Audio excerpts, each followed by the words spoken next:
Guys, আমি প্রিয়ম। তোমরা দেখছিলাম আজ হচ্ছে হোলির আগের দিন, মানে হোলিকা দহন অনুষ্ঠান। আমাদের পাড়াতে দুই জায়গায় হোলিকা দহন অনুষ্ঠান পালন করা হয়েছে। তো এটা হচ্ছে আমাদের বাড়ির পিছনে মাঠে এবং আমাদের বাড়ির সামনে একটি মাঠে হোলিকা দহন অনুষ্ঠান করা হয়েছে। আগে আমি যেতাম, কিন্তু এখন আর যাওয়া হয় না। তো তারপরে এটা হচ্ছে দ্বিতীয় দিন, শুক্রবার, দোল পূর্ণিমা। আজ ভোর 4টের সময় ঘুম থেকে উঠে ঠাকুরের মঙ্গল আরতি করার জন্যে তৈরি হয়ে স্নান করে চলে এলাম। তো ঠাকুর ঘরে চলে এলাম। এই হচ্ছে আমার ঠাকুর। তো মঙ্গল আরতি তোমরা দর্শন করো, তার সাথে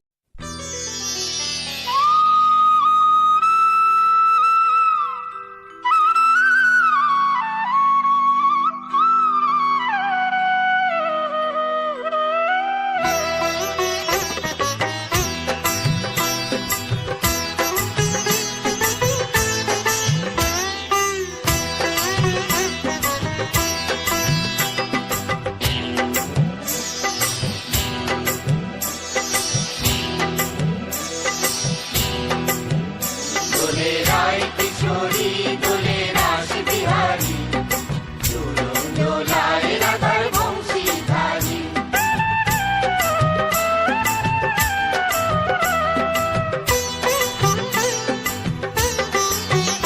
দোলে রায় কিশোরী দোলে রাস বিহারী ঝুলন দোলায় রাধার বংশীধারী। ঝুলন দোলায় রাধার বংশীধারী। দোলে রায় কিশোরী দোলে রাস বিহারী ঝুলন দোলায় রাধার বংশীধারী। ঝুলন দোলায় রাধার বংশীধারী।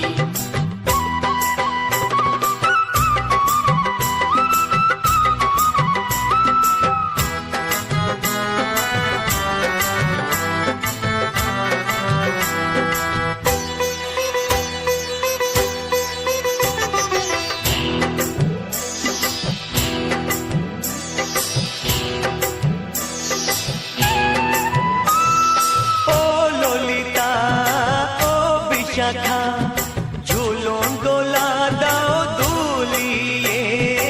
ও ললিতা ও বিশাখা।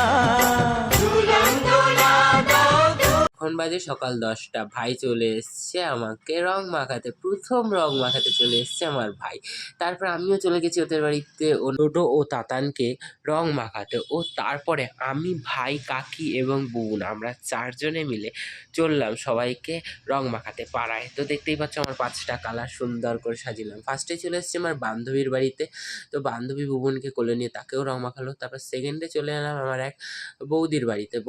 বৌদি রঙের সাথে মাটা ফাটা রং মিক্স করেছিল, তাই রংগুলো মুখে আমার এখনো রয়ে গেছে। তো তারপরে ভুবনকে কোলে নিয়ে রং মাখাচ্ছে। সেদিনকে সবাই গোপালকে কোলে নিতে পারতো, ভুবনকে কোলে নিতে পারে। সবাই আবির মাখিয়েছিল সুন্দর করে। এরপরে সবার শেষে ঠাম্মা আবির মাখালো। তো এখন এই পর্যন্ত, পার্ট 2 খুব শীঘ্রই আসবে।